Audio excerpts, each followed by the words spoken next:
Hello everyone, this is CA Keval Mota, and in this video we are going to discuss the question and answers of CA Inter GST.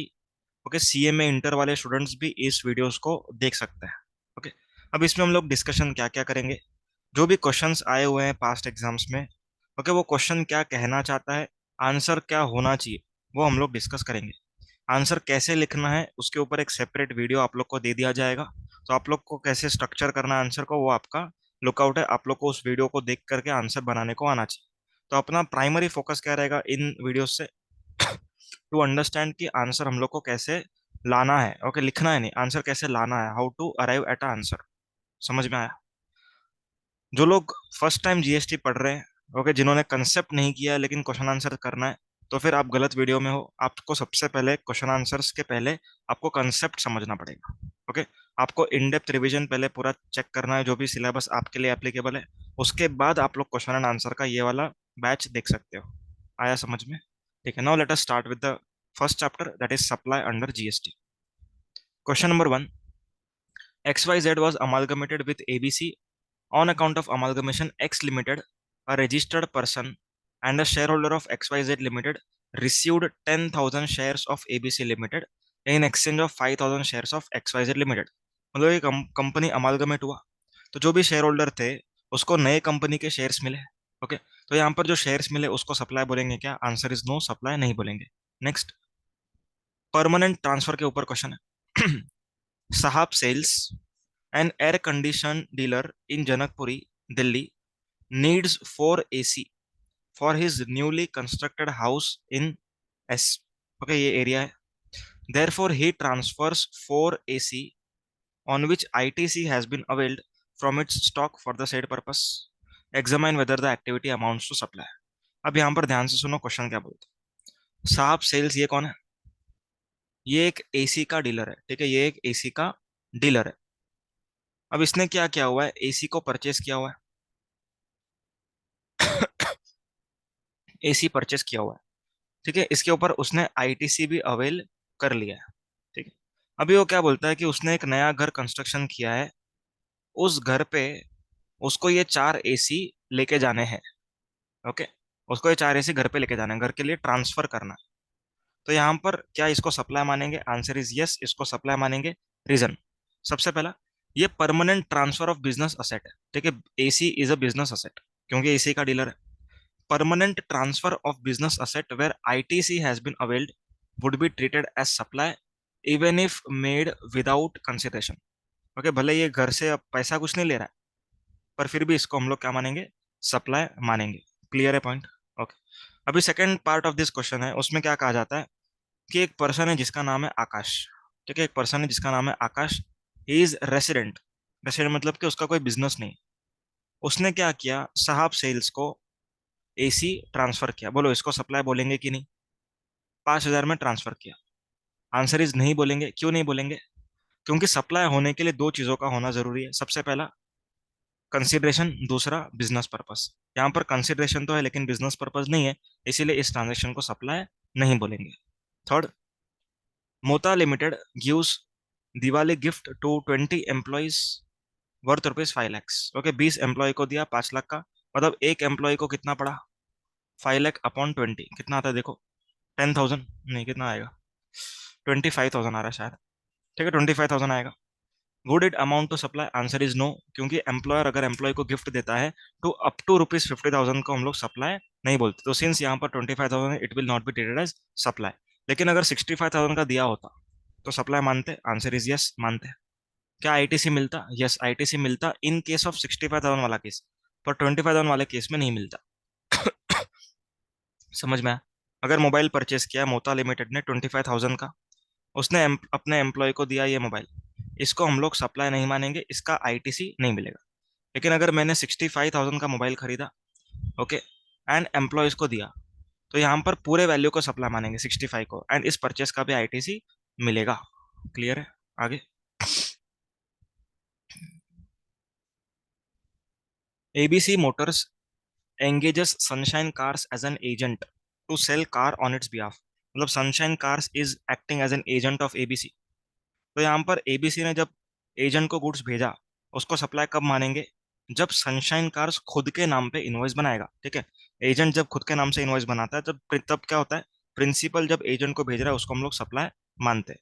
तो यहाँ पर कहा जा रहा है sunshine cars issues invoice in his own name. Agent खुद invoice बना रहा है, तो क्या हो जाएगा, ये सप्लाई माना जाएगा। Okay. Question number 5।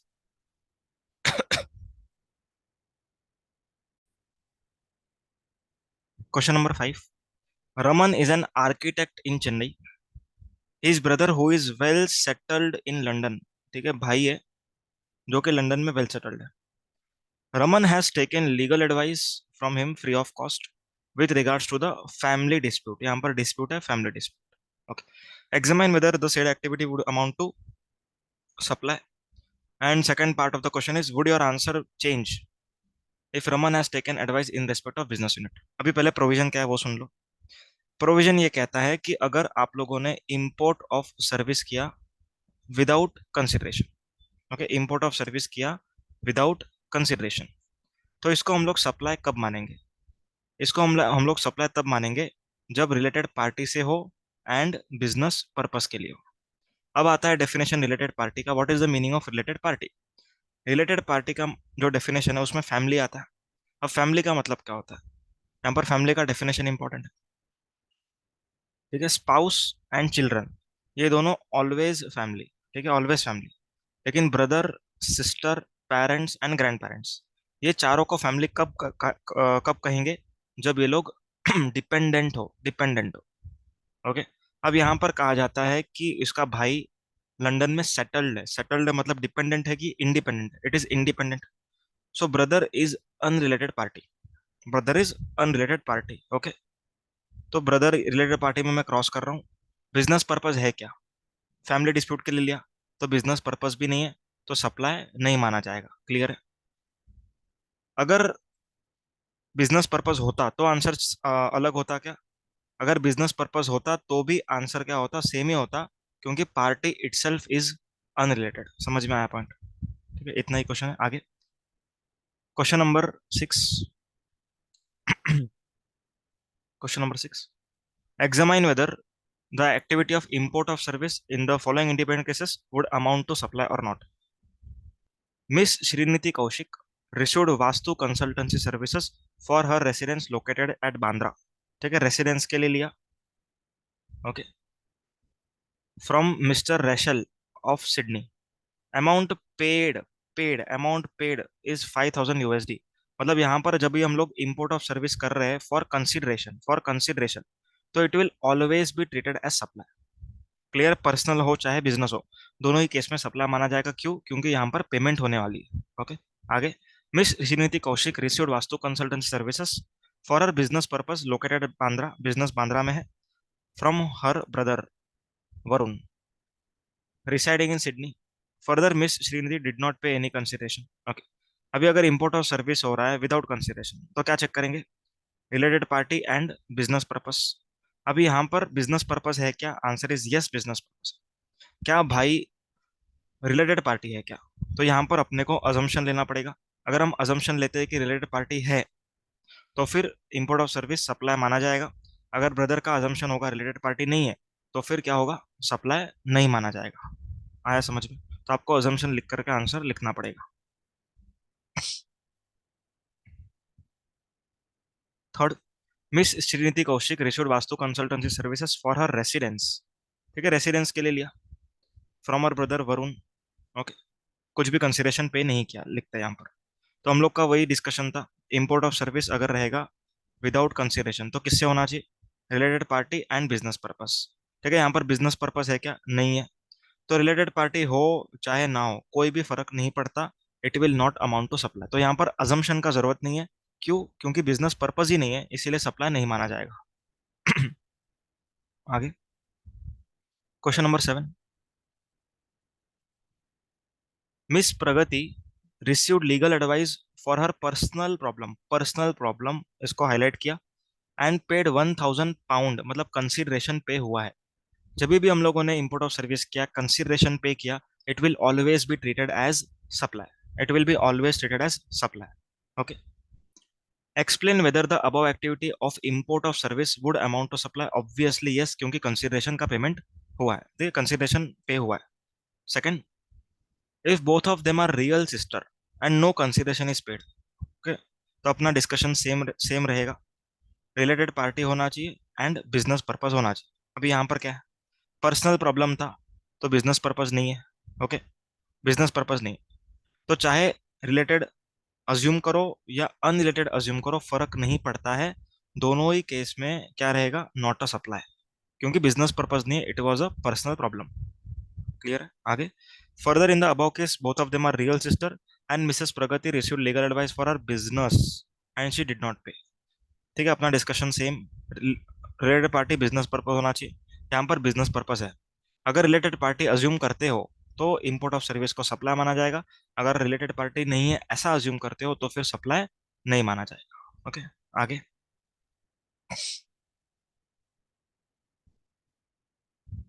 Question number 8। Examine whether the following activities would amount to supply under section 7। सबसे पहला, Damodar charitable trust who gets the eye treatment of needy people done free of cost. ठीक है, free of cost. तो यहाँ पर एक चीज समझना, सप्लाई होने के लिए दो चीजों का होना जरूरी है, that is business purpose and consideration. तो यहाँ पर तो फ्री ऑफ कॉस्ट दिया जा रहा है, तो कंसिडरेशन है ही नहीं, एंड चैरिटी कर रहे हैं तो बिजनेस पर्पस भी नहीं है, तो first activity would not be treated as supply. Second, Sulekha manufacturers have factory in Delhi and depot in Mumbai. Both this establishments are registered, दोनों रजिस्टर्ड है। कहाँ पर, रिस्पेक्टिव स्टेट्स में। फिनिश गुड्स कहाँ से कहाँ तक जा रहा है, दिल्ली से मुंबई जा रहा है, तो क्या इसको सप्लाई मानेंगे? यस मानेंगे, even if it is without consideration, because schedule 1 का एंट्री 2 कहता है कि अगर डिस्टिंक्ट पर्सन के बीच में ट्रांजेक्शन हो रहा है, सो दिल्ली एंड मुंबई ये दोनों डिस्टिंक्ट पर्सन है, इन दोनों के बीच में अगर फ्री में भी कुछ भेजोगे तो भी इसको सप्लाई मानेंगे। Next, Raman is an electronic commerce operator in Chennai, his brother who is well settled. मतलब ये रिलेटेड पार्टी नहीं है। ठीक है, अभी यहाँ पर डायरेक्टली मैंने बता दिया, फैमिली का डेफिनेशन थोड़ा सा रिवाइंड करोगे तो मिल जाएगा। तो वेल सेटल्ड है मतलब क्या है, he is not related. Okay, तो अपने को क्या चाहिए, रिलेटेड पार्टी चाहिए एंड बिजनेस पर्पस चाहिए, इंपोर्ट ऑफ सर्विस के केस में। तो रिलेटेड पार्टी नहीं है। अभी चाहे बिजनेस पर्पस हो या ना हो, कोई भी आंसर में फर्क नहीं पड़ेगा, answer would be not a supply. समझ में आया? सो लीगल एडवाइस लिया, फ्री ऑफ कॉस्ट लिया, फैमिली डिस्प्यूट, तो भी नॉट अ सप्लाई। अगर बिजनेस यूनिट के लिए लिया तो भी नॉट अ सप्लाई, क्योंकि रिलेटेड पार्टी नहीं है। क्वेश्चन नंबर 9, ये खुद से करना, थियरी क्वेश्चन है। Question number 10, it is same as question number 8। आगे, question number 11। A professional training institute gets its training material printed from a printing press. Okay, the content is provided by training institute. Okay, अभी यहाँ पर क्या हो रहा है, यहाँ पर एक ट्रेनिंग इंस्टीट्यूट है, ओके, एंड यहाँ पर एक प्रिंटिंग प्रेस है। अभी ट्रेनिंग इंस्टीट्यूट क्या करता है, कंटेंट इसको देता है एंड ये क्या करेगा, प्रिंटिंग करके बुक्स देगा। तो यहाँ पर जो प्रिंट करके हार्ड कॉपी दे रहा है, इसको हम लोग गुड्स बोलेंगे कि सर्विस बोलेंगे? आंसर इज सर्विस बोलेंगे। रीजन वेरी सिंपल, रीजन क्या रहेगा, content is provided by author. ठीक है, ट्रेनिंग इंस्टीट्यूट ने मटेरियल बनाया, तो ऑथर वो लोग हैं, तो यहाँ पर सर्विस दिया जा रहा है बाय प्रिंटिंग प्रेस, ऐसा अज्यूम, ऐसा मानेंगे। क्यों मानेंगे, क्योंकि content is owned by author. समझ में आया? लेकिन अगर अपना फोकस टैंजिबल चीजों पर होता, जैसे विजिटिंग कार्ड, लेटर हेड, तो इस केस में इसको हम लोग सप्लाई नहीं मानते। ठीक है, यहाँ पर सप्लाई ऑफ सर्विस मान रहे। क्यों सर्विस मान रहे? क्योंकि ट्रेनिंग इंस्टीट्यूट का मटेरियल था। Okay, question number 12, explain the services provided by tolerating non performance of a contract. अभी टॉलरेटिंग नॉन परफॉर्मेंस का मीनिंग क्या है वो यहाँ पर डिस्कस कर रहे हैं। अगर ए ने बी को बोला कि मैं 10 दिन के अंदर अंदर काम करके दूंगा, ओके, 10 दिन में काम करके दूंगा, नहीं करके दिया तो फिर मैं पेनल्टी का पेमेंट करूंगा 1 लाख रुपए। ओके, पेनल्टी का पेमेंट करूंगा 1 लाख रुपए।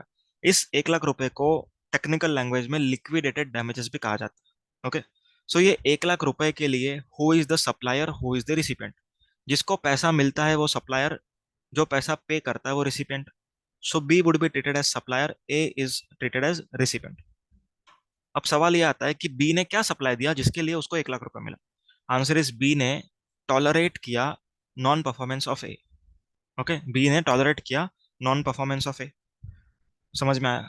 तो यहाँ पर 1 लाख जो मिला हुआ है, इसको हम लोग सप्लाई मानेंगे कि नहीं, अभी ये सवाल है। ओके, तो सप्लाई कब मानेंगे कब नहीं मानेंगे वो सुन लो। तो जब भी काम हुआ है, ओके, वर्क इज डन, जब भी वर्क इज डन, काम पूरा हो चुका है, ओके, पर पेनल्टी का पेमेंट भी किया है, तो इस केस में हम लोग सप्लाई नहीं मानेंगे। क्लियर? और अगर work is not done but penalty is charge, तो इस केस में हम लोग सप्लाई मानेंगे। समझ में आया? तो ये बेसिक फंडा है, इसके बेसिस पे आप इसका आंसर लिख सकते हैं। ठीक है, इसमें हम लोग को क्या क्या लिखना है पॉइंटर्स, इसमें पॉइंटर्स ये होना चाहिए कि जो भी लिक्विड डैमेजेस पे हो रहा है, हम लोग का इंटेंशन क्या है वो लिखना है। Intention was to ensure the timely completeness of work, लेकिन टाइमली कंप्लीट नहीं हुआ, डिले में कंप्लीट हुआ। Okay, so this penalty is was not the intention of parties. ठीक है, पार्टी ये अर्न करना नहीं चाहती थी, लेकिन अर्न कर लिया, तो इसके ऊपर जीएसटी नहीं आएगा। Question number 13, classification. ये तो एकदम सिंपल है, आप लोग खुद से भी कर सकते हो, मैं एक बार इजीली बताता हूँ। रेंटिंग ऑफ इमोबल प्रॉपर्टी, इसको सर्विस बोलेंगे। सेल ऑफ इमोबल प्रॉपर्टी, इसको neither supply of goods nor supply of service बोलेंगे, क्योंकि it is after CC, after CC. Okay, अगर अंडर अंडर कंस्ट्रक्शन होता तो इसको सर्विस बोलते। लोकल क्लब, ये स्नैक्स दे रहा है तो ये तो गुड्स ही है। Having dinner at Taj restaurant, ये रेस्टोरेंट सर्विसेज है। Okay, goods forming part of business are transferred और डिस्पोज्ड ऑफ। ओके, ट्रांसफर किया, बिजनेस का गुड्स क्या किया, ट्रांसफर किया, तो ये सप्लाई ऑफ गुड्स है। Okay, six point, transfer of right in goods without transfer of title, मतलब मैंने आप लोग को गुड्स बेचा नहीं है, लेकिन राइट दिया है उस गुड्स में, तो इसको हम लोग सर्विस बोलेंगे। एंड लास्ट हायर परचेज, इसको हम लोग गुड्स बोलेंगे। ठीक है, शेड्यूल 2 के हिसाब से सब आंसर किया हुआ है। Question number 14, mister Zombie a registered supplier in Hyderabad procures goods from China. ठीक है, चाइना से गुड्स लिया, ये इंडिया है, चाइना से गुड्स लिया एंड डायरेक्टली सप्लाई किधर किया, यूएस में, तो गुड्स इंडिया के अंदर आया ही नहीं। ओके, शेड्यूल 3 में एक एंट्री था, supply of goods from non taxable territory to non taxable territory without goods entering into India. ठीक है, ये नॉन टैक्सेबल है, ये नॉन टैक्सेबल, गुड्स इंडिया के अंदर आया ही नहीं, तो इस केस में क्या हो जाएगा, इसको हम लोग सप्लाई नहीं मानेंगे। Question number 15, question number 15, the temple of ancestral deity of mister Aman Goyal and his family located in Beri Haryana. The temple is run by temple is run by a charitable organization under section 12AA. The family has got unshakable faith in their ancestral deity. Mr. Aman is a big entrepreneur having flourishing business of tiles. ठीक है, एक अमन गोयल नाम का एक person है जिसका tiles का business है। ठीक है, अब उस पर्सन ने क्या किया हुआ है, एक चैरिटेबल एंटिटी को डोनेशन दिया हुआ है। ओके, 10 लाख रुपए का डोनेशन दिया है। डोनेशन क्यों दिया है, उनका पहला लड़का बॉर्न हुआ है, इसीलिए 10 लाख का डोनेशन दिया। ओके, एंड उस डोनेशन देने पर उन्होंने एक बोर्ड लगवाया, donated bye mister Aman Goyal upon birth of his first child. Okay, ये बोर्ड लगा के 10 लाख रुपए दिया।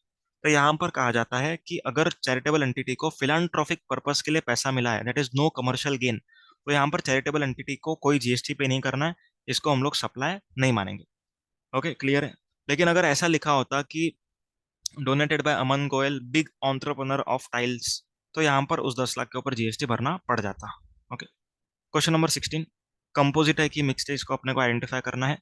अगर होटल अकोमोडेशन दिया हुआ है विथ ब्रेकफास्ट, ठीक है, होटल अकोमोडेशन विथ ब्रेकफास्ट, तो यहाँ पर इसको हम लोग कंपोजिट सप्लाई बोलेंगे, क्योंकि predominant is hotel accommodation and breakfast is ancillary service, and ये नेचुरली बंडल्ड है। टूथपेस्ट अलॉन्ग विथ टूथब्रश, ठीक है, it will be a mixed supply. क्यों? क्योंकि वो जबरदस्ती जोड़ा गया है। याद है तारक मेहता का एक एपिसोड जिसमें टूथपेस्ट के साथ साथ सिटी मिलता है, याद है? तो टूथपेस्ट के साथ तो कुछ भी जोड़ सकते हैं, तो टूथपेस्ट के साथ ब्रश जोड़ दिया तो वो जबरदस्ती कुछ एक चीज जोड़ा गया है, तो इसको हम लोग आर्टिफिशियल बंडल बोलेंगे, नेचुरल बंडल नहीं है, इसीलिए इसको हम लोग सप्लाई, इसको हम लोग मिक्स सप्लाई बोलेंगे, not composite supply. Question number 17, Sharma carriers is goods transport agency engaged in transportation of goods as per general business practice, मतलब कि जो भी सप्लायर्स है वो यही काम कर रहे हैं। क्या काम कर रहे हैं? इंटरमीडियरी सर्विस प्रोवाइड करते हैं, एंसिलरी सर्विस प्रोवाइड करते हैं, जैसे loading, unloading, packing, unpacking, transhipment, temporary warehousing, ये सब सर्विसेज प्रोवाइड करते हैं। ऐसे सब सप्लायर किसके साथ? ट्रांसपोर्ट के साथ, मतलब ट्रांसपोर्ट इसका प्रिडोमिनेंट सप्लाई है, एंड साथ में loading, unloading, packing, unpacking, transhipment, warehousing, ये एंसिलरी सर्विस है। ओके, तो अगर एक ही बिल बनता है इन सभी का, तो इसको क्या मानेंगे हम लोग? कंपोजिट सप्लाई मानेंगे। लेकिन अगर अलग बिल बनता है तो इसको हम लोग सेपरेट सप्लाई मानेंगे। समझ में आया? Okay, next, question number 18 may be the last question. नहीं है, 2-3 क्वेश्चन है इसके बाद, ठीक है। एकदम सिंपल है। Question number 18 import of service के ऊपर है। Mister Rahul Dravid a cricket coach imports consultancy service for consideration. ठीक है, कंसिडरेशन है। इंपोर्ट ऑफ सर्विस किया, ऑलवेज सप्लाई। आगे तक पढ़ने का जरूरत ही नहीं। ओके, पैसा दिया, इंपोर्ट ऑफ सर्विस किया, ऑलवेज सप्लाई। आगे, Mrs mister Namkeens a firm registered under GST procures consultancy services for consideration always supply. आगे, third, proprietor of mister Namkeens a firm registered under GST procures consultant service without consideration. ठीक है, अभी सोचने वाली बात है।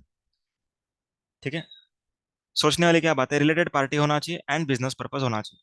ठीक है, यहाँ पर क्या बोलते हैं, brother who is well settled, मतलब रिलेटेड पार्टी नहीं है।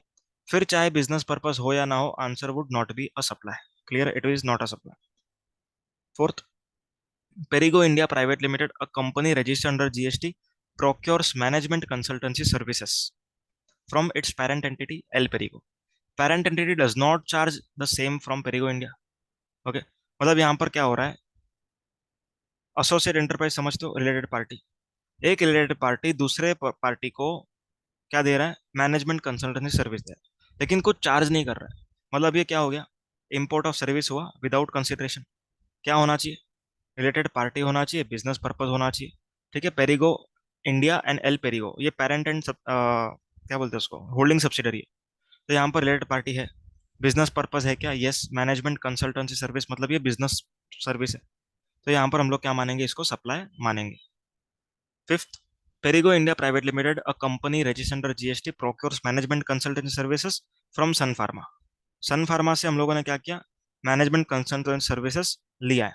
Okay, sun pharma limited does not charge anything, उसने कुछ भी चार्ज नहीं किया। क्यों चार्ज नहीं किया, क्योंकि already Perrigo entity was liable to pay to Sun Pharma. तो यहाँ पर वो लोग बोलते हैं कि इसके ऊपर जीएसटी नहीं आएगा। क्या होगा इसके अंदर, कंसिडरेशन है कि नहीं, पहले वो चेक करो। आंसर इज यस, कंसिडरेशन है। ओके, कंसिडरेशन का मतलब ये नहीं कि पैसा जेब से जाना ही चाहिए। अगर past dues are adjusted then also it is consideration. Clear. Last, Shah polymers and unregistered person whose turnover is rupees 5 lakhs procures consultant services without consideration. Okay, without consideration from its related party. हम लोगों ने क्या बोला था, अगर import of service हो रहा है विदाउट कंसिडरेशन तो क्या होना चाहिए, related party and business purpose. Related party यहाँ पर है, क्वेश्चन में स्पेसिफिकली दिया हुआ है। बिजनेस पर्पस ये भी दिया हुआ है, प्रोडक्शन ऑफ पॉलीमर्स। तो यहाँ पर हम लोग इसको सप्लाई मानेंगे। Clear. Next question number 19, Dhruv developers sold a plot of land in Greater Noida after leveling laying down of drainage lines, water lines and electricity lines. ठीक है, यहाँ पर लिखो determine whether it is supply or not. Determine whether it is supply or not. अभी यहाँ पर कहते हैं कि लैंड बेचा। ओके, लेकिन लैंड खाली खाली लैंड नहीं बेचा। लैंड को क्या किया, लैंड को लेवलिंग किया, लैंड में ड्रेनेज लाइंस लगाया, वाटर लाइन लगाया, इलेक्ट्रिसिटी का मीटर लगाया एंड बेचा। ओके, अपन ने एक एंट्री पढ़ा था शेड्यूल 3 में, sale of land and completed building is neither supply of goods nor supply of service. तो यहाँ पर क्या हम लोग इसको शेड्यूल 3 में कंसिडर करेंगे, या फिर हम लोग यूं बोलेंगे कि इतना सब काम किया तो ये अब लैंड नहीं बचा है। आंसर इज नो, इसको हम लोग सेल ऑफ लैंड ही ट्रीट करेंगे, इवन इफ इसके ऊपर बहुत सारा काम किया गया है। समझा। क्वेश्चन नंबर 20, explain composite and mixed supply in this case.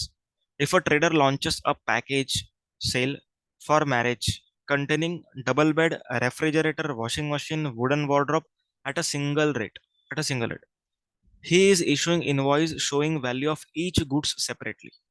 Okay, each goods separately. मतलब यहाँ पर क्या हो रहा है, एक इनवॉइस बनाया, इस पे ऐसा बिल नहीं बनाया। ठीक है, ऑल आइटम्स ऐसा बिल नहीं बनाया। ठीक है, बिल कैसे बनाया, बिल एक एक आइटम का बना।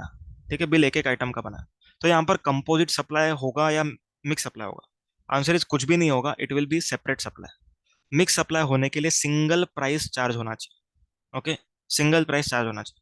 लेकिन अगर आप अलग अलग से प्राइसिंग कर रहे हो, ठीक है, सिंगल प्राइसिंग नहीं कर रहे हो, अलग अलग से प्राइसिंग कर रहे हो, तो यहाँ पर हम लोग सेपरेट सप्लाईज बोलेंगे, सेपरेट जीएसटी रेट लगेगा, not predominant, neither neither predominant nor highest rate of tax, दोनों ही नहीं लगेगा, सेपरेट सप्लाई माना जाएगा, रिस्पेक्टिव रेट लगेगा। ओके, तो यहाँ पर क्या आंसर है एक बार देखते हैं। अगर सिंगल प्राइस रहेगा तो मिक्स सप्लाई, लेकिन अगर एक एक प्रोडक्ट का सिंगल सिंगल रेट लगाया रहेगा तो फिर वो सेपरेट सप्लाईज माना जाएगा। ओके, यहाँ पर देखो, दस the items of package will be treated as being supplied individually. ठीक है, सिंगल सिंगल बेचा यही माना जाएगा, ना ही प्रिडोमिनेंट, ना ही highest rate of tax. Okay, so here we complete with the question and answers of supply under GST.